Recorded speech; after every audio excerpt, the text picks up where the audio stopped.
जो लड़का बेड पर लेटा हुआ था उसका नाम शिवांश सिंह रायजादा, जो कि टॉप बिजनेसमैन में से एक था।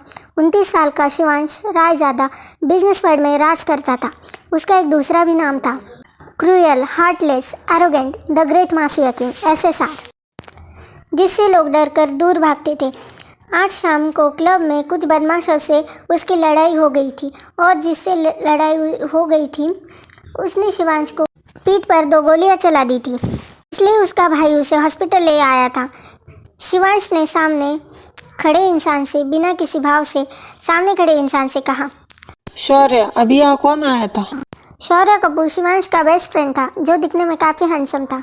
कौन? यहाँ कौन आया था? मैंने तो किसी को नहीं देखा। उसने कहा ही था, तभी उसे शिवांश के हाथ में सफ़ेद रंग का कपड़ा दिखा।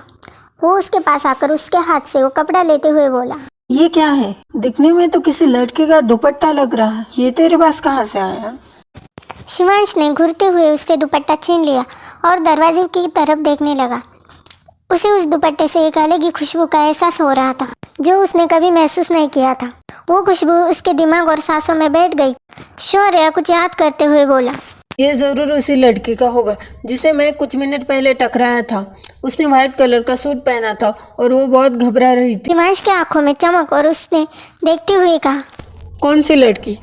शौर्य ने आंखों को मटकाते हुए कहा, कौन सी लड़की? वाह, बहुत इंटरेस्ट लिया जा रहा है। कहीं उस लड़की पे तुम्हारा दिल तो नहीं आ गया? उसने अपने मुंह पर हाथ रख लिया और ड्रामेटिकली बोला, तुमने तो उस लड़के के साथ कुछ ऐसा वैसा तो नहीं किया जिससे वो डर कर भाग रही थी? शिवांश ने चिढ़ते हुए उसे देखा और तकिया उठा के उसके मुंह पर फेंका, और शौर्य ने उसे कैच कर लिया। इधर रिद्धिमा भागकर लॉबी में आ गई। वो इतनी तेज भागी थी कि उसकी सांसें उखड़ने लगी। उसने अपने सीने पर हाथ रखा और लंबी लंबी सांसें लेने लगी। तभी उसे एहसास हुआ कि उसके गले में उसका दुपट्टा नहीं है। वो इधर उधर देखते हुए बोली, शायद कहीं गिर गया। किसी ने उसके कंधे पर हाथ रखा। तभी रिद्धिमा हड़बड़ा गई। उसने पीछे देखा। उसके पीछे एक लड़की खड़ी थी। उस लड़की ने कहा, रिद्धिमा, तू यहाँ क्या कर रही है? वो भी इतनी रात को? तेरी शिफ्ट तो ख़त्म हो गई ना? रिद्धिमा ने उसे देखा और उसका हाथ पकड़ते हुए कहा, रिया, अच्छा हुआ तू मुझे यहाँ पर ही मिल गई। हम तो तुम्हारे पास ही आने वाले थे। हमें तुम्हारी मदद चाहिए। वो छोटे को चोट लगी है ना, और सर्जरी के लिए 6 लाख की ज़रूरत है। प्लीज़ हमारी मदद कर दो।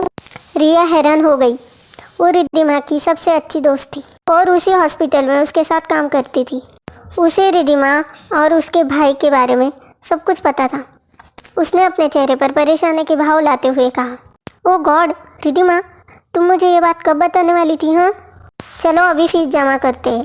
रिद्धिमा उसके गले लगते हुए बोली, थैंक्स रिया।